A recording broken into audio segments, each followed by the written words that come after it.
Assalamualaikum warahmatullahi wabarakatuh.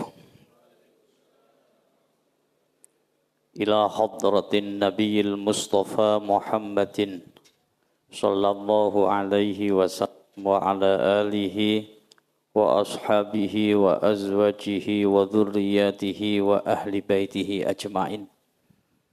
Wa ila arwahi jami'i ahli kubur min abaina wa ummahatina wa jaddi wa ajdadina wa khali khalatatina wa li masyayikhina wa li arwahi jami'i ahli kubur minal muslimina wal muslimat wal mu'minin wal mu'minat li qada'i hajatina wa hajatikum min hawaijid dunya wal akhirah yasir umurana umurad dini wa dunya wal akhirah hajatid dunya bil maisarah wa hajatil akhirah bil maghfirah wa hassil maqasidana syai'ulillah lahumul fatihah.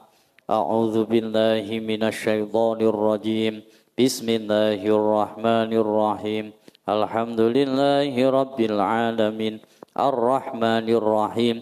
Maliki yaumiddin. Iyyaka na'budu wa iyyaka nasta'in. Ihdinas siratal mustaqim. Siratal ladzina an'amta 'alaihim ghairil maghdubi 'alaihim waladdallin. Amin. Hadratal muhtaramin, para alim, para ulama, para kiai, punyai, sesepuh, bini sepuh, wa nakhusu bidzikri, pimpinan RSUD Kepanjen yang sama-sama kita muliakan, dan juga seluruh jajaran pengurus takmir Masjid Ar-Risalah Ar-Raudhah RSUD Kepanjen ingkang sanget kawula hormati, tidak lupa kepada seluruh jamaah Bapak Ibu yang hadir, yang mudah-mudahan kita semuanya senantiasa dimuliakan oleh Allah Subhanahu wa ta'ala. Alhamdulillah kita masih diberikan kesehatan, kita masih diberikan kesempatan oleh Allah Subhanahu wa ta'ala untuk bisa terus istiqomah, untuk bisa bersama-sama iktikaf. Mudah-mudahan seluruh aktivitas kita pada hari ini benar-benar dicatat sebagai amal yang diterima oleh Allah Subhanahu wa ta'ala. Amin ya rabbal alamin. Para rawuh ingkang kawula mulyakaken, kira-kira jenengan niteni napa mboten lek dilungkas awake dhewe bakale mlebu ndek bulan Dzulhijjah. Kapan?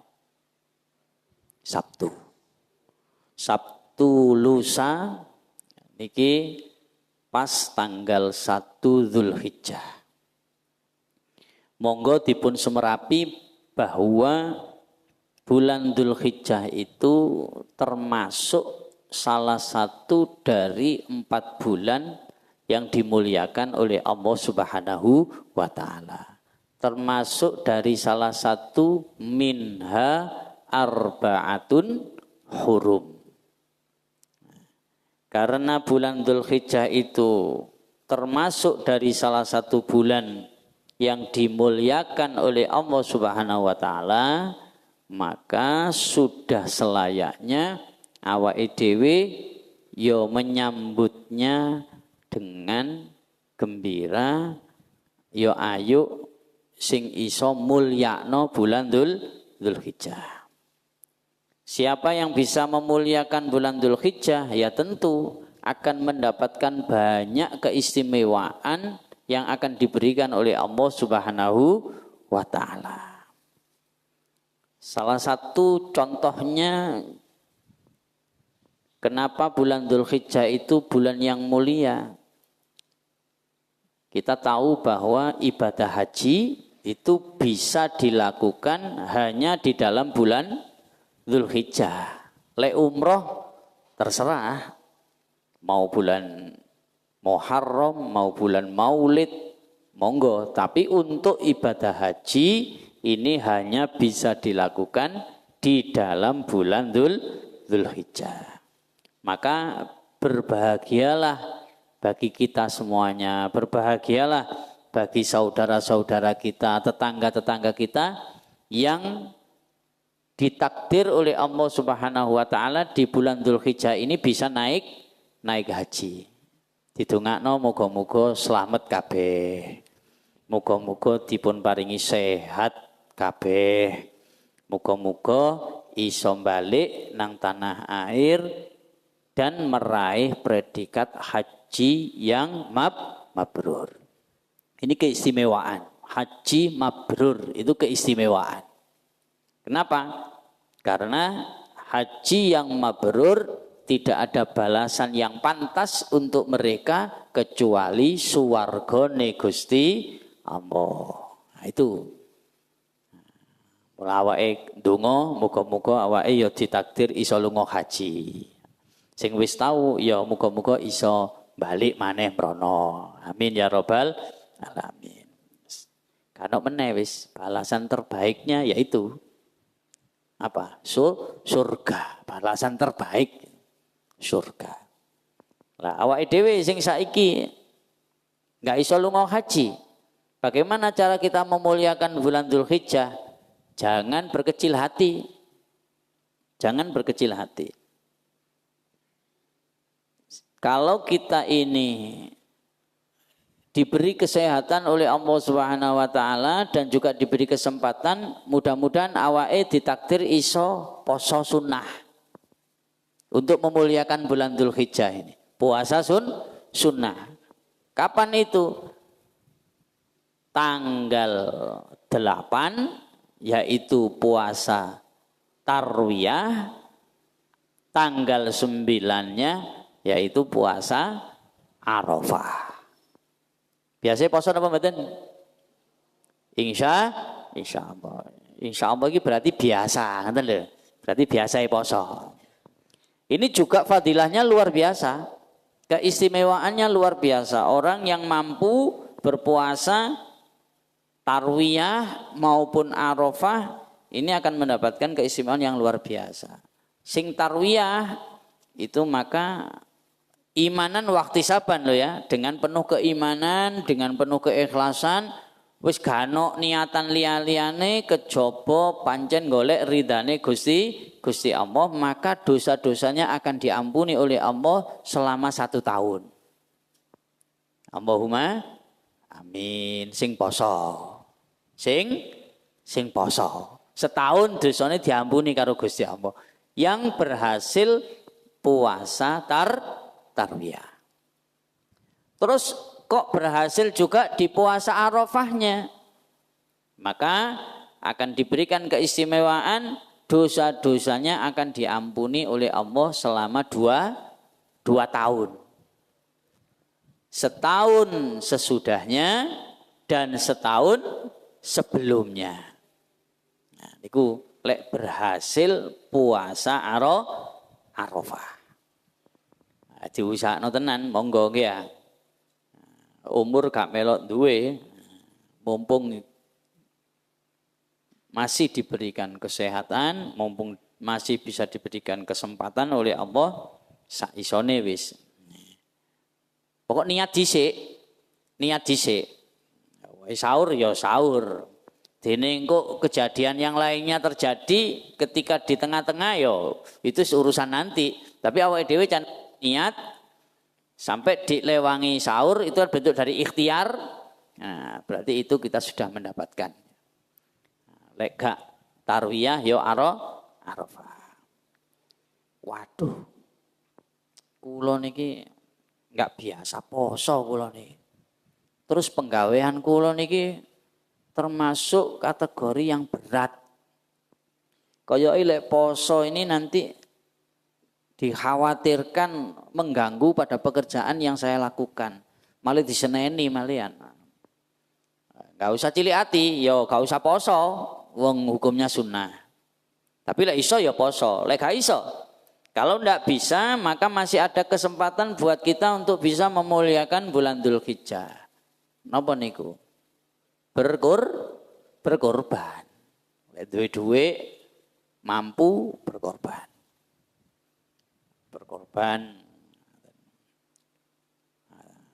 Wedhus kenek, lek kuat ya sapi. Kemarin ada Bahsul Masail itu, orang urunan itu kan berarti kan belum mampu sebetulnya untuk beli sapi. Sendiri kan belum mampu. Tapi lek dia kuat bayar urunannya berarti dia yo mampu. Ketika dia tidak mampu untuk urunan, dipaksakan kudu utang dan macam-macam, itu namanya belum mampu. Tapi lek jenengan didata, ayo gotongan wong pitu tuku sapi, kok jenengan daftar berapa? Wong siji 3 juta. Saumpamanya ini. Berarti orang 21 juta cukup.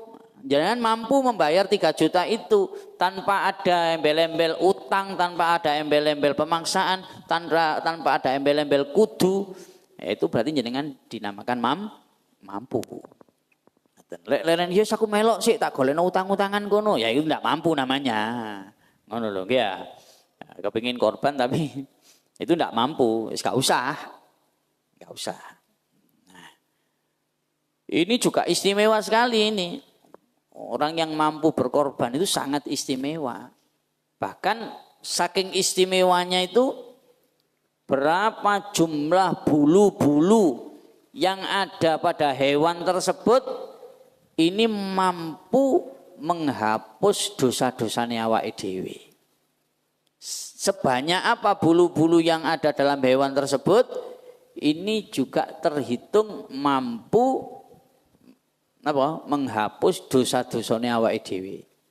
Belum itu, belum darah yang mengalir, getihe sing setetes itu dari hewan yang kita korbankan itu juga mampu menjadi tebusan dari dosa-dosanya awake dhewe. Belum nanti di akhirat, maka hewan-hewan yang pernah kita jadikan korban ini akan datang menghampiri awake dhewe, mapak awake dhewe untuk bisa menghadap Allah Subhanahu wa taala. Nah, ini luar biasa ini. Monggo wis. Ngene iki lek gak diniati yo abot nggih. Duit wis nyekel kadang. Ngono. Budal nang pasar hewan ngene ketok mall ya kadang kudu menggo ae kadang ngoten. Alangkah baiknya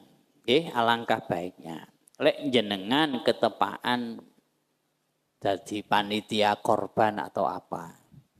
Itu kudu hati-hati tenan. Jangan sampai mengambil sedikit pun dari hewan yang dikorbankan sehingga itu tidak terbagi. Maka sebaiknya lek nek ana sing korban wedhus ngaten nggih, iku diimbui dhuwit 1.000. Dan untuk apa? Untuk ragate konco-konco sing panitianya itu, sing nyebarno, sing boleng, sing apa itu. Jadi tidak diambilkan dari daging kurban sedikit pun. Mbuh iku kulite, mbuh iku kan ada itu di daerah-daerah itu kadang kulite didol. Terus ditukok nopo. Jangan yang seperti itu. Sing sapi bayar 200. Di setor sapi digawe korban karo sedekah 200. Untuk apa? Ya kalau misalnya samomone wakeh iku ditukokno wedhus dhewe, tapi bukan wedhusnya korban, tapi ini wedhusnya panitia dibeleh dhisik, dimasak dhisik, dadi kok mari boleng kabeh bersih mewangan wak wedhus, tapi bukan wedhus korban, tapi itu hasil dari sedekahnya teman-teman yang korban tadi. Itu alangkah baiknya seperti itu. Dan jadi ojo sampai ngelongi gitu ya. Sampai ngelongi apapun itu bentuknya dari hewan yang dikorbankan tadi. Terus lek kula jenengan ditakdirkan oleh Allah Subhanahu wa taala bisa berkorban, maka seyukyanya awake dhewe iki menghindari yang namanya memotong rambut, memotong kuku. Niki mboten angsal. Seyukyanya dihindari. Lek awake dhewe dikersakno iso kurban, tapi lek mboten kurban nggih enggak apa-apa.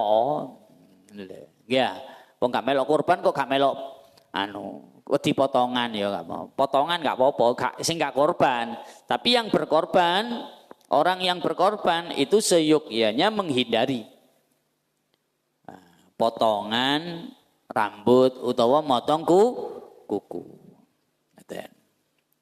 Terus kalau korbannya itu jenengan niati nadar, maka menjadi korban wajib. Nah gitu. Kalau korban itu jenengan niatkan nadar, janji, maka menjadi korban wajib yang harus dilaksanakan. Dan ketika itu sudah dilaksanakan, maka jenengan tidak berhak menikmati daging korban tersebut. Sedikit pun tidak berhak.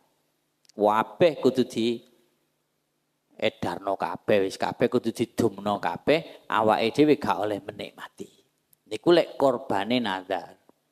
Cara kasarane ngeten.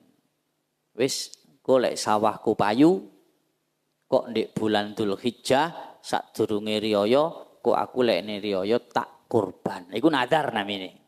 Dadane payu tenan. Sawahe payu tenan, maka jenengan harus wajib berkorban. Ya mbuh sapi, ya mbuh wedhus, karena tidak jenengan sebutkan itu aku tak kurban sapi atau aku tak korban wedhus, karena tidak jenengan sebutkan seperti itu, ya boleh kambing, boleh sapi, dan jenengan tidak boleh menikmati, nggak ikut dalam bagian orang-orang yang bisa menikmati daging korban tersebut, karena itu korban wajib. Dan itu juga berlaku untuk akikoh. Berlaku untuk akikoh.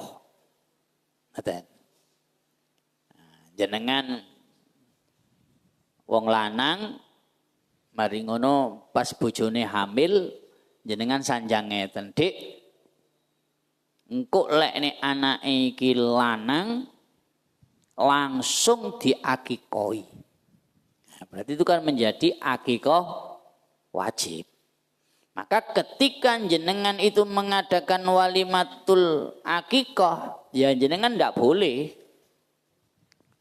Maka seyukyanya yang biasa seperti itu, maka diterimakan pada yang lain. Dipasrahno nang kene majelis taklim, dipasrahno nang kene pondok pesantren, dipasrahno nang kene panti asuhan. Itu lebih bagus. Supaya menghindari awake dhewe gak menikmati, ngoten lho. Itu. Biasanya ngundang tonggo-tonggo dimasak di pawone dhewe ya rawan. Rawan apa? Rawan ikut menikmati. Karena itu adalah nadar. Tidak boleh menikmati sedikit pun. Nah, kecuali kalau tidak, yes, ngene iki wis kanduwe dhuwit ya gak janji apa-apa.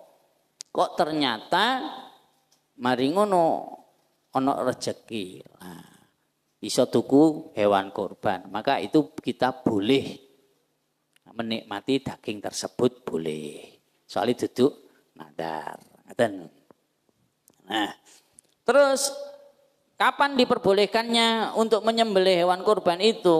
Hari tasyrik itu 1, 2, dan 3.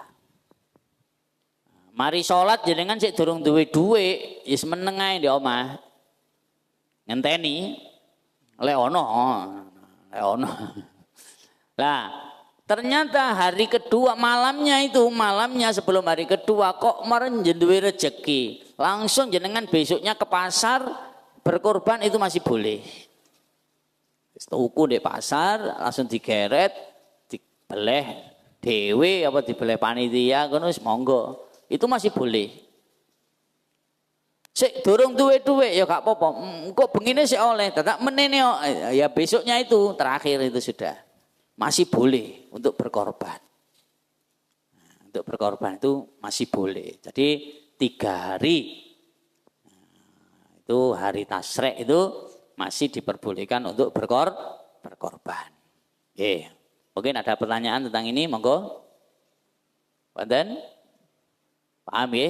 Insyaallah ya paham wong ben taun Dzulhijjah muncul ini. Ben taun awake dhewe iki nrimo Dzulhijjah. Nah, mulane kepinginane pun nate kula aturaken pentinge wong Islam itu mengerti tentang ajaran agama Islam. Soalnya napa ajaran agama Islam itu fokus 2 hal aja wis. Wakeh ajaran agama Islam kan kuatah, tapi yang menjadi pokok itu hanya terfokus pada 2 hal. Yang menjadi pokok nih, yaitu hablum minallah, ngatur hubungannya awake dhewe karo Gusti Allah.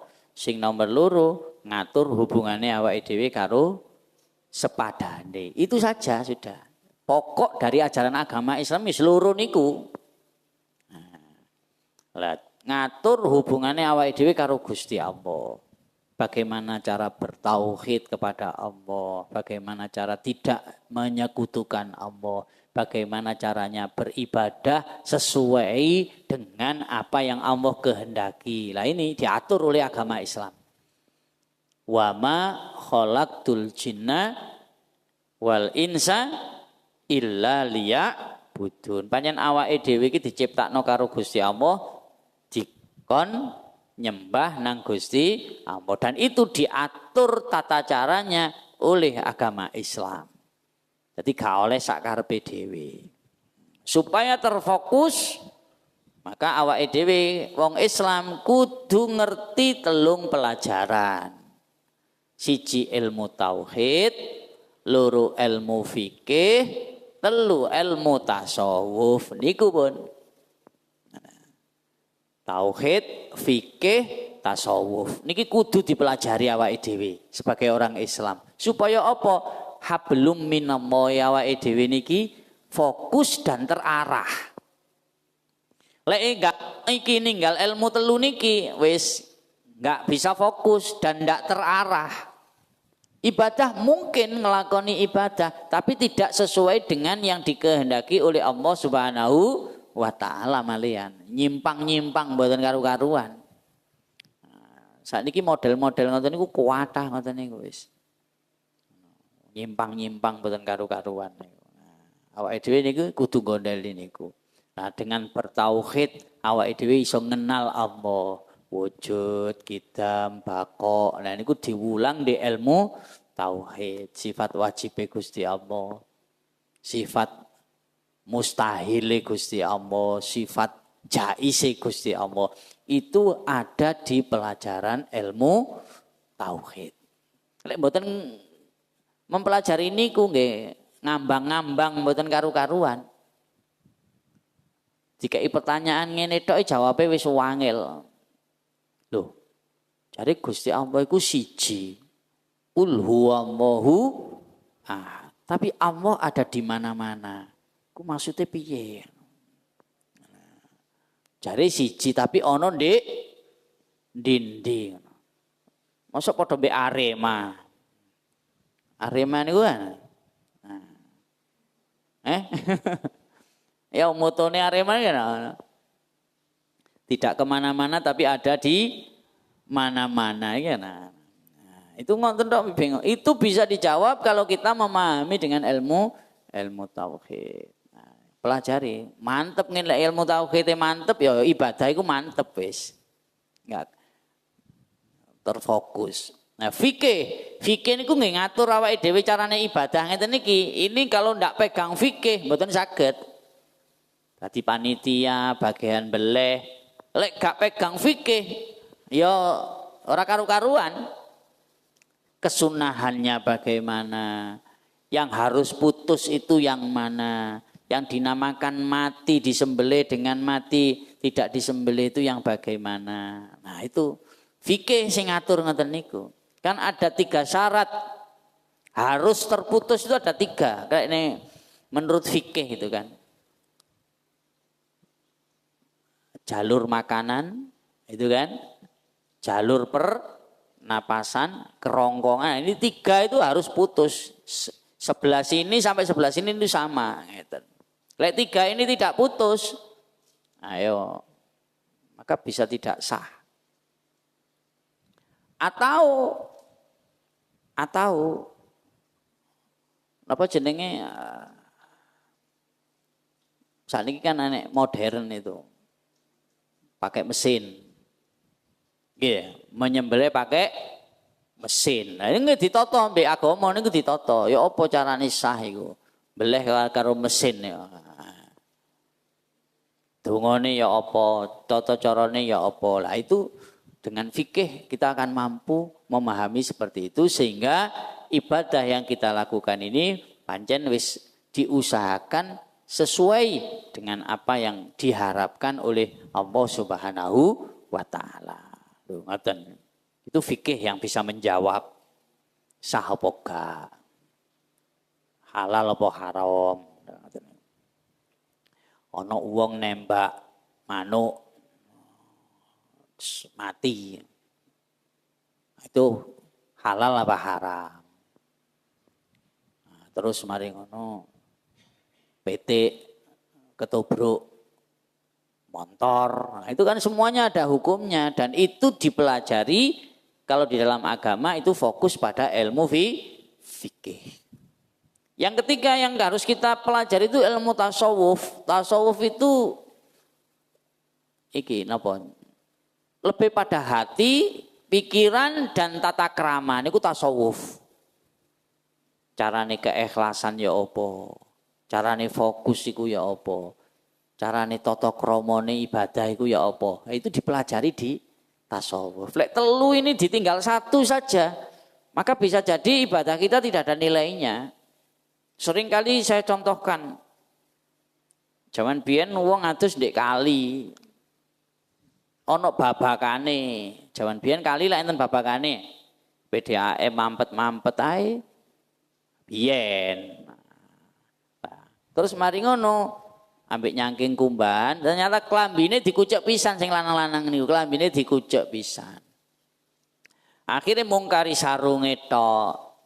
Wis menisan wis timbangku batal meneh ndek omah banyu angel wudu salat pisan ndek kono. Sedangkan bajunya tercuci. Maka dia hanya pakai sarung dibebetno ndek kene.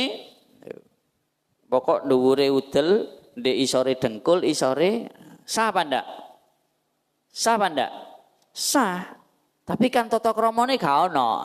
Tasawufnya ndak ada. Sah itu. Cara fikihnya sah. Cari cara tasawufnya tidak masuk. Berarti ya bisa jadi sah tapi tidak ada nilainya di hadapan Allah Subhanahu wa taala karena tidak bertata krama. Bisa jadi ngoten. Maca Quran lho. Kan apik maca Quran iku. Sinten ngarani maca Quran elek? Gitu. Maca Quran bagus, tapi dadanya ambek kaos kotangan tok. Ngeten lho, ambek kaos kotangan tok.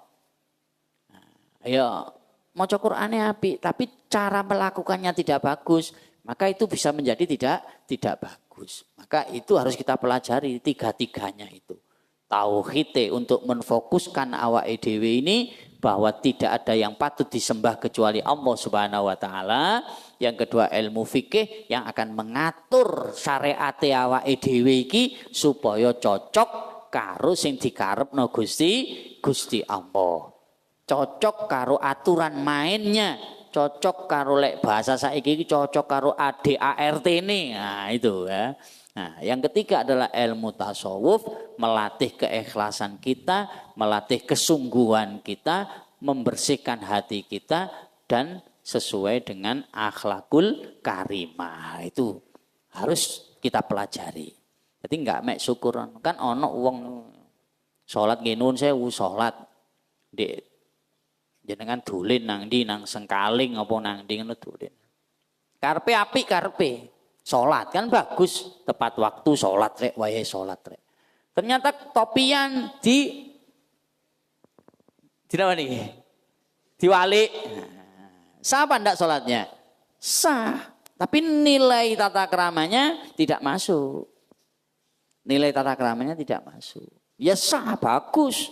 Kita tidak meninggalkan sholat, bagus. Tapi nilai tasawufnya tidak ada. Nah itu akan mempengaruhi pada nilai-nilai yang ada dalam sholat itu sendiri nantinya.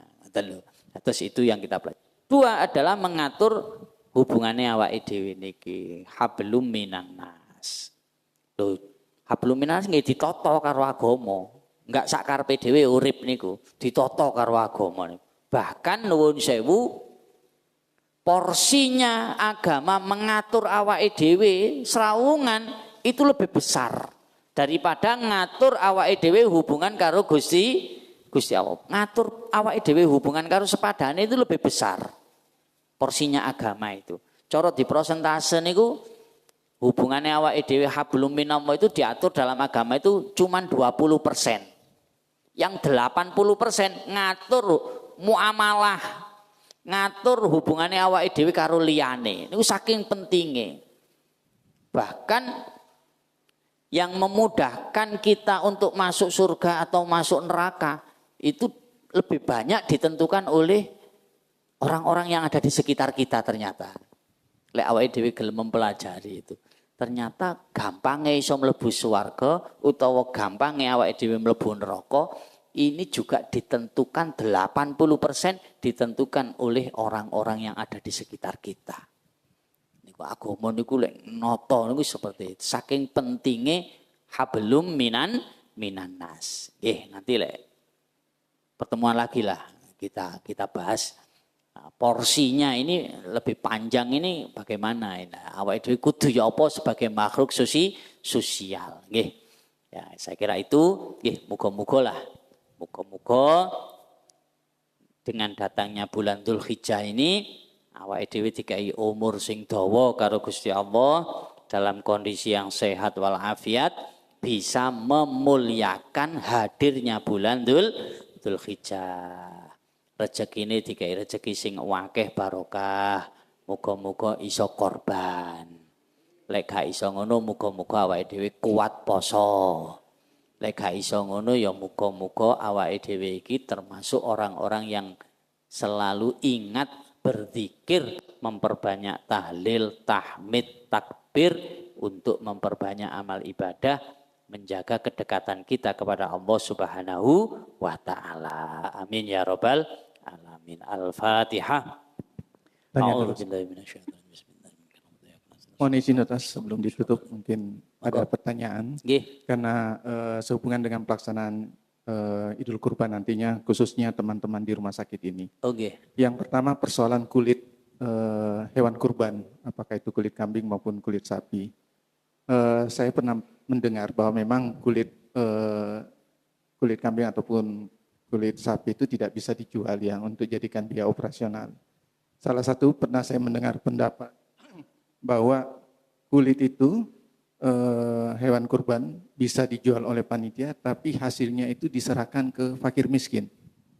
Sebagai saya nggak tahu apakah statusnya nanti sedekah atau apa, yang jelas tidak digunakan untuk operasional atau dimasukkan ke dalam kas masjid.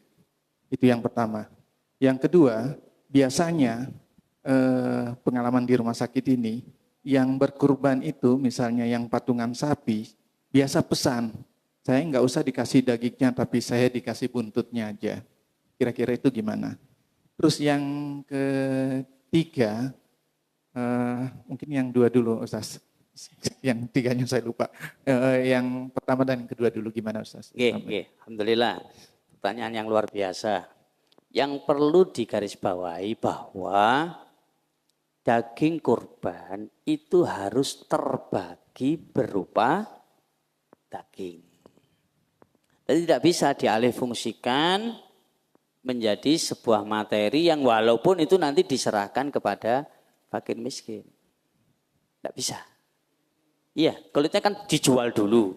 Berarti kan berupa uang. Tidak boleh. Tidak boleh.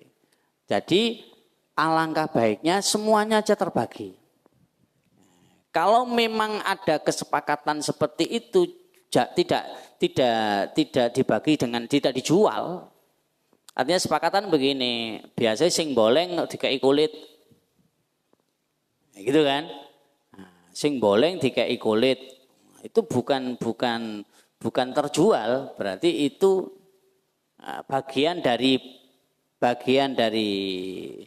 distribusinya, bagian dari pendistribusian dagingnya. Nah, terus yang perlu digarisbawahi itu jangan sampai mengalihfungsikan karena daging kurban itu harus dibagi berupa daging. Berupa daging. Nah, untuk menyikapi itu maka alangkah baiknya yang berkorban itu diberitahu untuk bersedekah di luar itu untuk semuanya. Nah, itu yang pertama. Ngaten. Enten sing keliling kadang niku menjen. Anjing wong golek kulit niku lak keliling ngalek wae kurban niku kan menjen memang penggaweannya di situ. Nah, dijual aja wis tak apa. Nah, dijual itu kalau sudah diberikan. Dijual kalau sudah diberikan. Contoh jenengan ngasih saya kulit, mari tak dol, bebas saya, boleh. Lek jenengan sebagai panitia dodol, walau duit dikekno aku gawe mburui, itu sudah tidak boleh. Mensiasati hukum seperti itu tidak boleh. Wis kulite tak dol, terus mari duit tak gawe mburui sing ngolah sama begitu. Itu namanya kan mensiasati hukum. Itu tidak boleh. Alangkah baiknya kulit dikasihkan, seret siapa gitu wis. Marang oleh itu haknya dia mau dijual, mau dimasak, mau diapa, bebas sudah. Ngaten. Untuk kehati-hatian awake dhewe itu. Karena memang hukum asli dari korban itu adalah harus dibagi secara mentah. Beda yang membedakan dengan akikoh itu. Terus yang kedua, napa wau? Yang kedua tentang yang berkurban tidak minta daging tapi pesan minta bagian tertentu. Ada, oh nggih saya ono sing pesen aku toklek ae. Ngoten nah biasa iki. Aku saja kei daging aku rada linu kaya ono toklek ae. Lah sing dipesen sik cilik sik gak apa-apa nek pesen aku pupu sese ya entek. Lagi dah. Aku pesen sungune wis PPN. Ada pembagian di situ yang diatur. Selama daging kurban itu, selama yang berkorban itu bukan nadar, maka mesti dapat bagian. Mesti itu. Dan itu ada prosentasinya. Selama prosentase itu memang layak untuk dia, ya tidak apa-apa. Monggo, mau buntute, mau apa, monggo. Selama tidak melebihi dari persentase haknya sebagai orang yang berkorban. Betul apa-apa. Tapi lek jauh yo, ngene ku ya pesene kok pupu sisih ya gede ya entek ta iki. Ada prosentase itu. Nggih, berapa lupa saya apa 2/3 atau berapa itu memang harus menjadi haknya orang-orang yang berkorban. Selama korban itu bukan korban nadar. Lek korban nadar ojo dikai blas wis. Masih njaluk ojo dikai. Memang enggak boleh. Nggih. Nggih, ngaten nggih ya. Yang ketiga, Ustaz. Nggih, monggo. Sudah ingat ini. Wis eling pisan. Saya bertanya ini karena memang pengalaman kita ini di rumah sakit yang tiap tahunnya begini. Biasanya panitia itu dari teman-teman sendiri. Sekaligus teman sendiri nanti yang membantu mendistribusikan sesuai wilayahnya. Nah, ketika pendistribusian, karena ini panitia, biasanya memang diberikan ini karena dia statusnya panitia dikasih 2. Terus ini yang tolong didistribusikan. Nah yang dipertanyakan ini yang 2 ini 2 bungkus ini yang masuk sebagai apa? Karena dia sebagai panitia. Apakah ini boleh atau tidak? Ya itu selama tidak melanggar dari aturan pembagian tidak ada masalah. Tidak ada masalah. Artinya kepanitiaan mungkin dilebihi titik, nah ya tidak apa-apa. Selamat, itu nilainya itu memang nilai wajar untuk itu pembagiannya tadi. Ya sama dengan yang pesan tadi, sama aja sebetulnya, sama aja. Ya, boleh-boleh saja itu penghormatannya itu. Mek ojo dirupakno dhuwit disangono, itu sangune hasil dari penjualan daging hewan yang dikorbankan, itu yang tidak boleh. Ya, nggih. Sampun nggih. Oh, wonten nggih, monggo. Pak Mali. Ini tentang korban atau ikoh nazar. Nggih. Seandainya kan bulan besar ini kalau ada terjadi pembelian apa laku mau korban bulan ini ya gitu kan. Nah, ternyata suatu hal tidak bisa dilakukan bulan ini. Lah dilakukan di lain hari. Nah, itu pertanyaannya itu boleh apa tidak? Nah, kalau tidak boleh apa hukumnya? Nah, kalau boleh syaratnya apa? Gimana gitu. Terima kasih. Nadar yang tidak bisa dilakukan tepat waktu. Itu enggak? Nadarnya tidak bisa dilakukan tepat waktu. Nah, ini nggih harus dilakukan di waktu yang lain. Tidak harus. Nah, makanya kita itu kan ada aturan, bernadar itu ada diatur. Janganlah berjanji atau bernadar yang kira-kira kita itu tidak kuat untuk atau menyengsarakan diri sendiri gara-gara nadar, itu jangan sampai. Maka sebelum bernadar kita harus mengukur, oh kira-kira perhitungannya sudah pas. Oh sawahku payu, sawai regane mei sakmene, mosok engko nadare wake men. Nah, biasa lek wis cair iku pikiran beda. Pikiran beda biasa, ngoten lho. Supaya tidak terjadi seperti itu. Nah, contohnya nggih ujian barang ngono iku. Aku te ujian nek CPNS paribasane. Kok lek aku iso hasil CPNS, aku tak poso seminggu muput. Itu kan memberatkan. Abot gak dadi aman, lek wis dadi iyalah apa kok seminggu ya itu poso 2 dina atau 3 dina gitu aja sudah. Yang penting kita sudah beriktikad bentuk dari ikhtiar bahwa kita itu sungguh-sungguh. Memang nadar itu kehebatannya luar biasa, Pak. Kehebatannya luar biasa. Daripada janji-janji yang lain itu dengan nadar itu sangat luar biasa karena langsung dengan Allah Subhanahu wa taala. Itu akeh diijabaine, akeh dikabulnone timbang gae. Tapi nggih tolong yang memang sesuai dengan kadar kemampuane awake dhewe. Boleh Pak dilakukan di luar itu boleh. Aku gak sanggup saiki sik mbenae, tapi tetap itu harus dilakukan. Minangka itu utang. Hutang itu nggih. Nggih, saya kira itu nggih sampun nggih. Mungkin jenengan kawanan.